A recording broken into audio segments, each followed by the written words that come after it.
And then there's always that first person that when you go to French kiss them, your head falls inside their mouth. Like literally, you wake up, your whole face is like slobbered on. It shows you how wonderful. But just remember this. Do you remember how thrilling it actually was to touch a breast over the sweater? Do you remember how thrilling? See, you have to stop and think of the small pleasures. I wonder if she was thrilled. Ladies, were you as thrilled as we were? But that first hand on the breast, over the clothes, you just are so just like, you're wrong. You're so happy. You're wrong. That's even better than the first sex because you're too scared of the first sex. The first feel. Man, the first feel, and the one was when you kiss a man, squeeze the breast at the same time. I had none of those experiences, man. I was a good Catholic boy. Oh. Lord. Well, anyway, go see clips. That's all we can get out of that story. It's making a bunch of money, reminding us of our early dating years and the fact that we don't want to go back. I don't know about it. I don't want to go back to Plus, I'm about 10, 15 years younger than Mario, so he's a little bit different. So he had different dating rituals. You went to play computer games. You went out to play Pac-Man and have yogurt. Yep. Wow. I know. All right, you guys. How about this one? Megan Fox finally marries Brian Austin Green. Man, flags are at half mast. I didn't see that one coming. I didn't see that one coming. Oh, man, they learned this is Megan Fox is officially married. The 24-year-old sex symbol wed her longtime boyfriend, Brian Austin Green, who's 36. Right. He married him in Hawaii. Wow. It was a private ceremony at the Four Seasons Hotel on the Big Island. Now, how old is Megan? 24. Think it's going to last? Well, they say they've had a long, rocky relationship. Usually those don't last. And no. You know what? I tell everybody, and see, women don't want you to know this because they kind of support, they much more defend the marriage institution. I think they profit more, but that's another. Oh, that's a whole different conversation. But wait, you guys, wait. If the relationship was rocky before you got married, divorce is pretty much 100%. Have anybody out there, I just want to know, because maybe I'm a little jaded. Has anyone out there had friends who were like having rocky relationship with their loved one, arguing? Has anyone ever seen marriage make those situations better? Even once? Raise your hand. Gee, I think I can hear a rat piss on cotton. That's wrong, man. That's wrong. So marriage doesn't. In other words, you first of all, this is what we think. You need to have it just wonderful, and then you still have a slim chance of making it. Oh, but if you go into it with some rockiness, it ain't gonna happen. Well, makes me think about something, man. We were almost hit it in a show yesterday, but I'm gonna leave it alone. Well, I tell you, well, that's right. Because the couple almost split in 2009 after a 2-year engagement. Well, yeah, because you know what? Speaking of this, because last night, Vic. Yeah. Last night on Virtually Uncut. We actually introduced a topic that we're going to get to next week. Yes. But it's Virtually Uncut, for all you people who don't know, is the hot show that we do on Tuesday night, 6 p.m. on sex and relationships. Totally hot. This time we had Pamela Driscoll sitting with the busty one herself, Stephanie Ray. Right. And it was hot stuff, Vic. We couldn't get because Vic just goes to the nth degree. We can't get past. Expose sex and relationships. Right. That's cold. And the topic we couldn't get to actually is kind of covering what you're reporting on behalf of Megan Fox. And the question was, which we'll get to next week, and I won't expand on it, is expecting perfection in relationship ridiculous. Ah, man, ain't gonna have no perfection. So basically, we're gonna and the residue of that is going to be if you say no perfection, that means cheating to some degree is allowed. Well, cheating. Yes. Cheating is never allowed.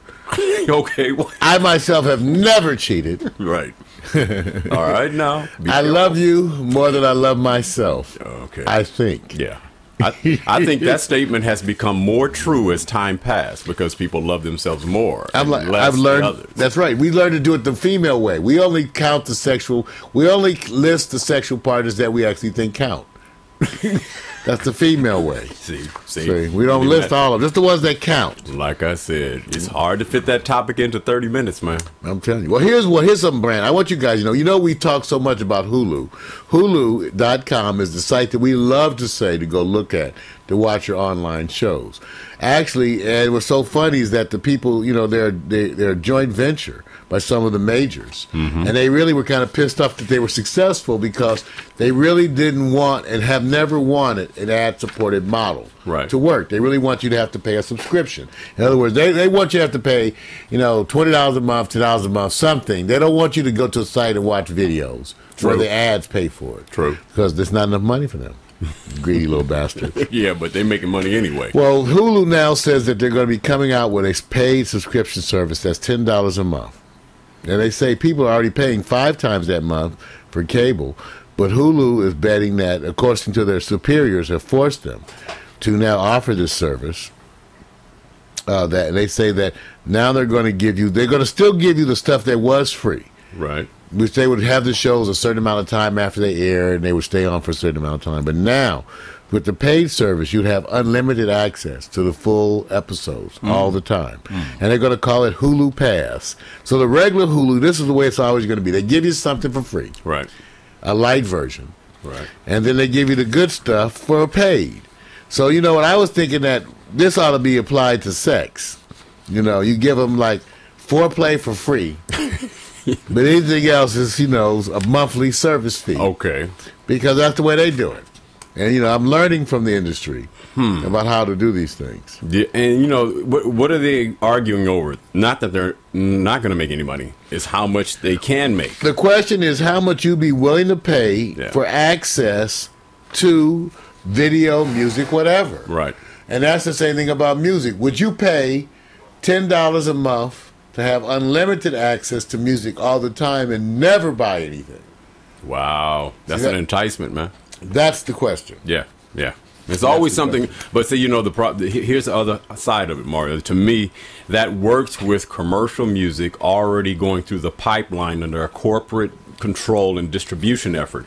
But as the upcoming new independent artists and content, which is, to me, is just quadruple in availability, I don't know if they can tap into that market. And that's the market I see. Well, like the stuff we're playing because no one's heard of them. That's right. Like you guys, I know you're loving, we get so much mail now. Right. From you saying you're loving the tracks that I'm playing. Right. From dig.cc Mixter, and they're free. Yeah. But the issue is you never heard of them. Right. And you wouldn't have gone to look at them because you never heard of them. Right. I mean, what's easier to go if you're moving into the future and you go like, well, hey, we got this same content. Let's just repackage it and make it available in a different way. And then you got all this new content out there untapped. There's going to be an effort where that's going to be somewhat moved into something as the new talent in development. We got to get the new talent, the undiscovered artists. We also got to get all those old shows. First of all, the bottom line, every video, every film, everything like that that's ever made should be instantly accessible online. Right. I still want to be able to watch any Super Bowl with all the commercials from that time. Right. And that's what I've been asking for what, 15, 20 years I've been talking about that? Yeah. I want everything. When they bring out the Super Bowls, they bring out this new one cut all up with all this extra stuff. I want the game as it played with all the commercials, everything. Right. Because I can get the nostalgic, vibe. But, they don't, maybe it's copyright. Yeah. All right. Here's the story before we'll take a break. I wanted to discuss this last story, is that the FDA has really come out against antibiotics in meat. They said there's growing concerns that using these drugs in animals pose a human threat. And a lot of us have been saying this for a while. They talk about antibiotic resistance because doctors supposedly over-prescribe antibiotics, which they do. Right. But many of us feel like the real danger is the constant exposure you have to antibiotics in food.